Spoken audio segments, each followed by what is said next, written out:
Good morning, beautiful people, and it is a morning. And if I look a little tired to you, it's because I am a little tired. When I got out of bed this morning, I went, you know what, I don't feel like coming in. But know this, we live by our actions, not by our emotions. If we live by our emotions, none of us would be getting out of bed this morning. None of us would be getting out and going to work. None of us would be going to school because we'd go by our emotions. So no, we go by our actions. So here we are. Let's do the work.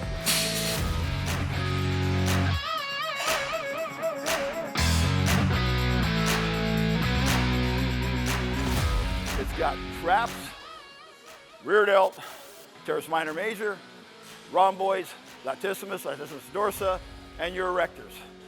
These muscle groups all work in conjunction with each other, and it's hard to isolate, especially when you're only as strong as your weakest link. That's why I use the straps, because you'll find out as you get stronger, your forearms are going to be the area that's going to give out. And we're not training forearms, we're training our back. There'll be a day when we train forearms, and when we do that, we won't use straps. But for now, this is how we isolate. Inhale, exhale, inhale, exhale.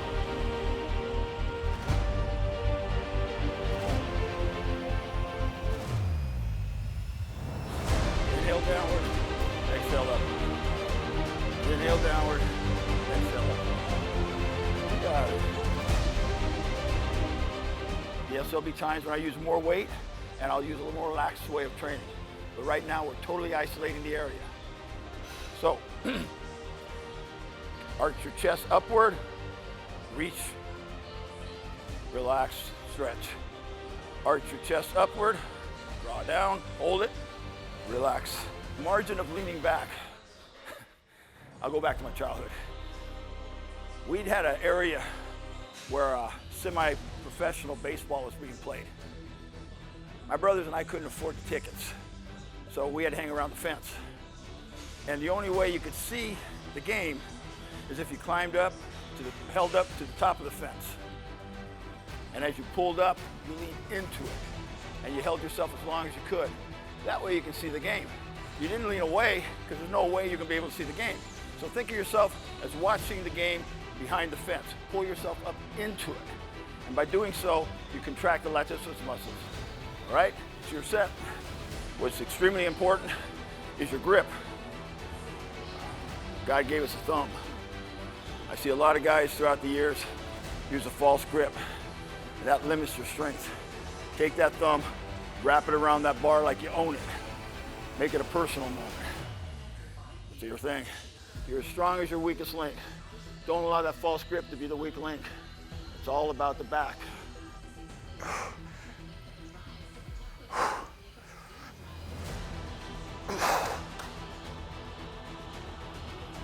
Good. Good stuff. I don't know why I call it old. Its purpose is still here. As long as it has a purpose, you're not old.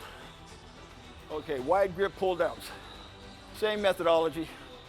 Full stretch, full contraction.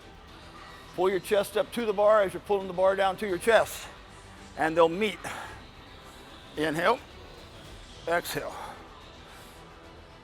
Inhale, exhale. Doing those wide grip pull downs reminded me of a time where I went to go see Mr. Bill Pearl in Pasadena. And I had an opportunity to sit down with him. And he asked me what my goals were. And he said, all right. He goes, what I want you to do is this. When you go to the gym to train your back, all I want you to do is 20 sets of 20 reps, pull-ups, all the way down, all the way up.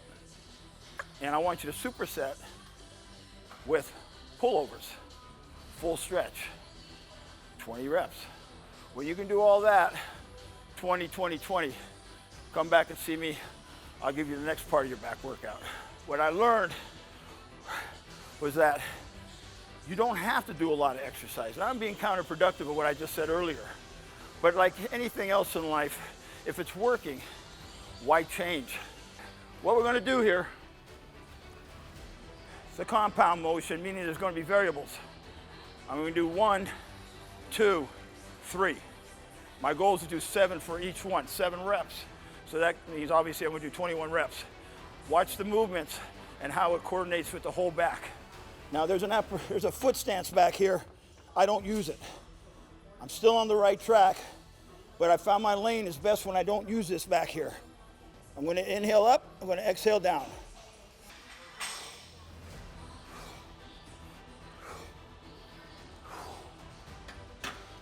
Without hesitation, next.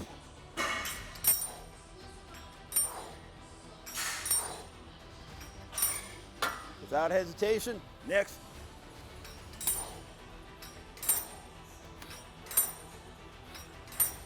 Full contraction, extend. There's a beginning and an end to each movement. Full range.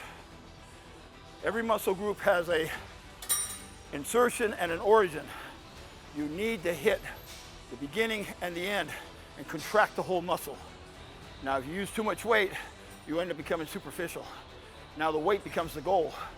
And if that's your choice, so be it. But if you're trying to do this in the manner of trying to obtain muscle mass, isolate. There's a beginning, there's an end.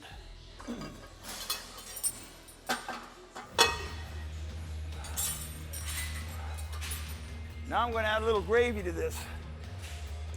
Take a 25-pound dumbbell. I'm going to lay on my back on the bench. I'm going to do pullovers. This is going to be my rest period. Inhale. Exhale. Inhale. Exhale.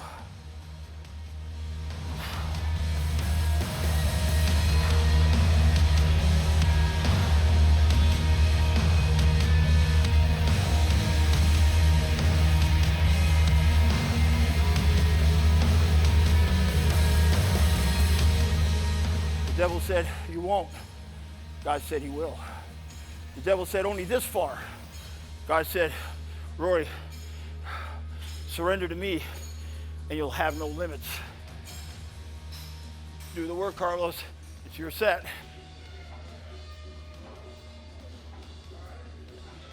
I've seen guys over a period of time, 5 sets here, 5 sets there, 5 sets there, and they're done. I have done as much as 40 to 50 sets for my back, but we only have so much time, so I'm just showing you a little bit for now. It doesn't have an angular rod, it has a rod that's straight up and down. Because of that, it may work good for one person perfectly, but it doesn't have any variable for the next, so you got to make the variable. Remember, I'll put you on the track, but you got to figure out the lane that you run best in.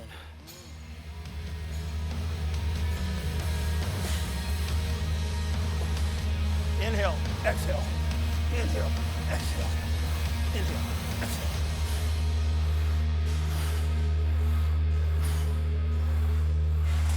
Oh yeah, this is how God works. This gentleman here, he's El Jefe. He walks this area a couple miles a day. He holds a bunch of records for his age group. When it comes to strength feats, when I see him, he inspires me. Yeah, I'm in my mid-60s, but how old are you? 73. 73. It's just an age, baby, just an age. Good. Inhale, exhale, inhale, exhale. We're going to spiritual gear. For those that have been working out with me over the years, for those that have been following, we're not following, we're working together. You understand what a spiritual gear is. I'm not going to count them.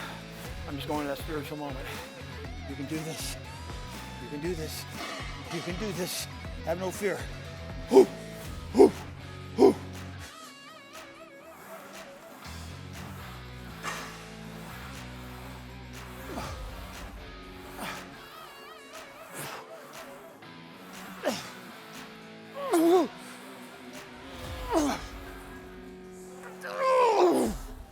Oh, oh.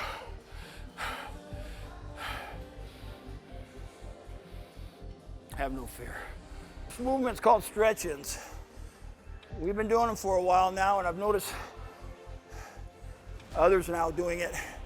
It's an ulterior to doing pullovers, but basically works the same area. You're not only stretching your lats, your chest, your arms, you're just opening everything up. and you're working your serratus muscles, and you're working your abs when you come down and flex. Don't roll your back. Don't look like a camel at the bottom. You want to arc and stretch.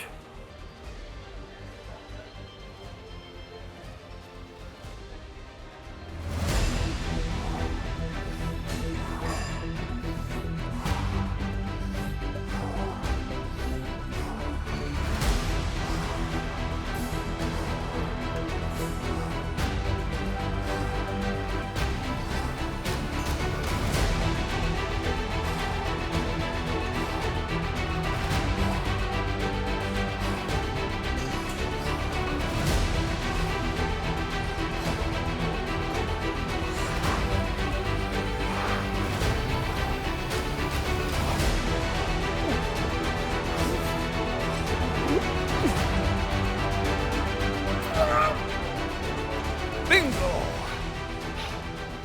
That was a spiritual gear.